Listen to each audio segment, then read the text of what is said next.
Of all the major sports, NFL coaching might have more of an impact on the outcome of games than any other sport. And when it comes to betting, knowing the traits and tendencies of NFL coaches is more helpful. And what I mean by this is teams tend to take on the personality of their head coach. And there's all types of coaches, offensive minded, defensive minded coaches. We've probably all heard the phrase, he's a player's coach, referring to coaches who are like cool with players. They might give them more days off, and this kind of results in a team that wants to really win for their head coach slash friend. Some coaches are like the rah rah motivators that will have players ready to run through a brick wall for them. A lot of these new school coaches are like highly educated Ivy League guys that very analytical, scheming up game plans like it's one big math problem. You got coaches that are like drill sergeants, the more old school coaches that run players into the ground. Players respond differently to different types of coaches. There's no exact blueprint on what coaching style works for every team, but one thing is for sure you don't want to be a head coach that has lost the locker room. In other words, lost respect of the players.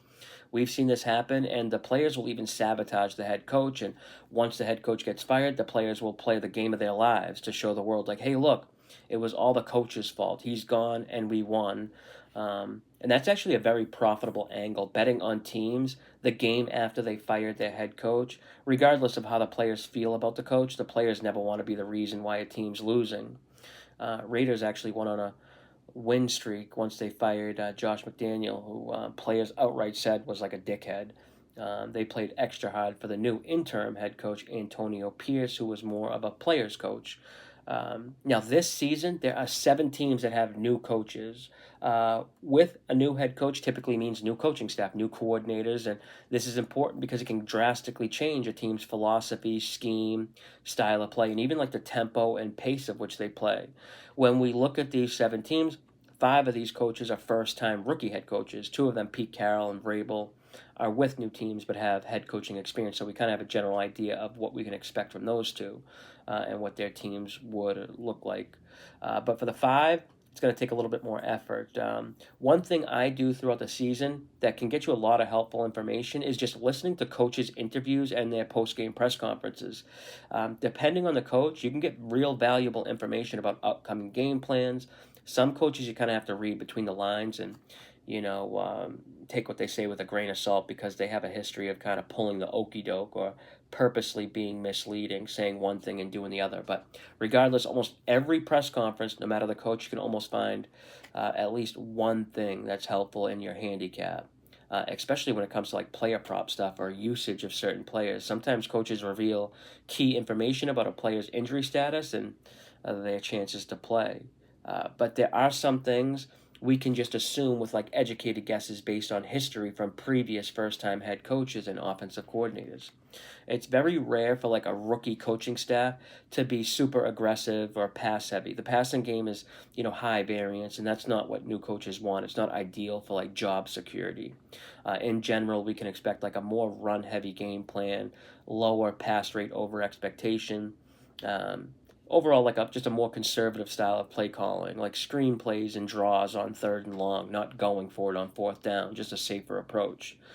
Sometimes the first transaction a new head coach can make can like tip their hand for what they have planned for their new team. Ben Johnson, Bears' new head coach, immediately goes and signs Joe Thuney, a pass blocking lineman, then drafts a tight end and wide receiver with his first 2 picks in the draft. Now, although Ben Johnson is a first time head coach, he's offensive minded, and he had the option to coach at pretty much any job he wanted, but he really likes Caleb Williams, so kind of appears like the Bears with Ben Johnson might be the exception, and they could be a little bit more pass heavy.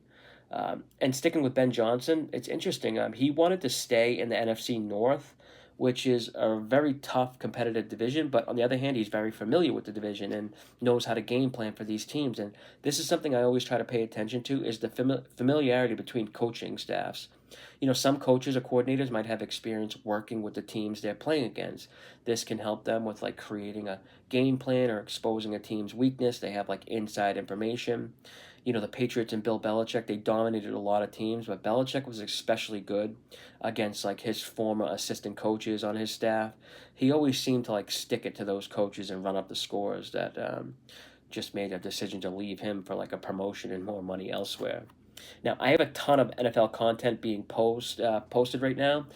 Depending on what platform you're watching this video on, all my videos in their full version are going to be uploaded first on my original YouTube channel. That's Live Dog Lefty.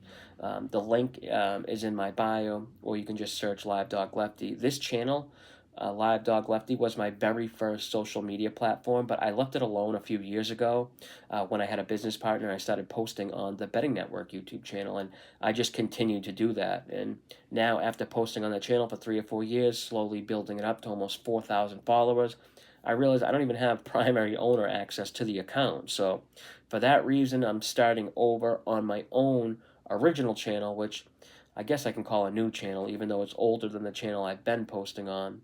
So, if you've ever got anything helpful from my videos or found them entertaining and could do me a favor and take some time to give me a follow on the Live Dog Lefty YouTube channel, I'm basically starting over from scratch there, and it's tough to imagine spending like another 3 or 4 years trying to build this channel up. If you haven't seen any of my NFL futures or awards bet video, make sure to check those out. Got a lot of good bets I locked in on those. But until next time, good luck with your bet.